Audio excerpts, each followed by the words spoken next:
Hello friends, సింపుల్గా రాగి రొట్టి ఎలా చేసుకోవాలో చూద్దాం.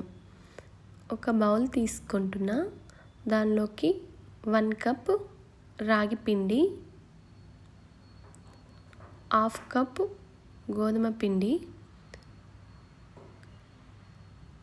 చిన్నగా కట్ చేసి పెట్టుకున్న ఉల్లిపాయ ముక్కలు,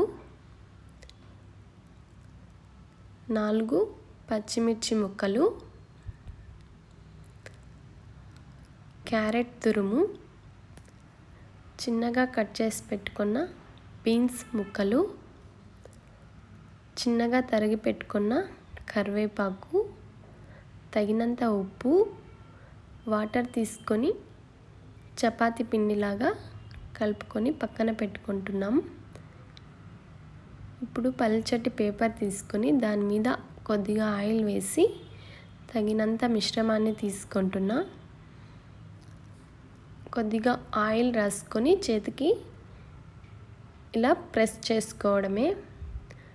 చూడండి, ఇలా అయితే రెడీ అయిపోతుంది. ఇప్పుడు మనం స్టవ్ వెలిగించుకొని దీని మీద ప్యాన్ పెట్టుకుంటున్నాం. ఇది వేడయ్యాక కొద్దిగా ఆయిల్ రాసి దాని మీద ఇప్పుడు మనం ప్రెస్ చేసుకున్న రాగి రొట్టిని ఇలా వేసుకుంటున్నాం అన్నమాట. ఇది కొద్దిగా వేడైన తర్వాత వేస్తే మనకి ఈజీగా పేపర్ బయటకు వచ్చేస్తుంది.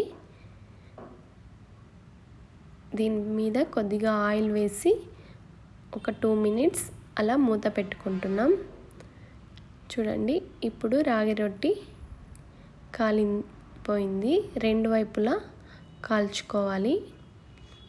ఎంతో హెల్తీ బ్రేక్ఫాస్ట్ అయితే రెడీ అయిపోయింది. ఇలా సర్వింగ్ ప్లేట్లోకి తీసుకోవడమే. Thank you.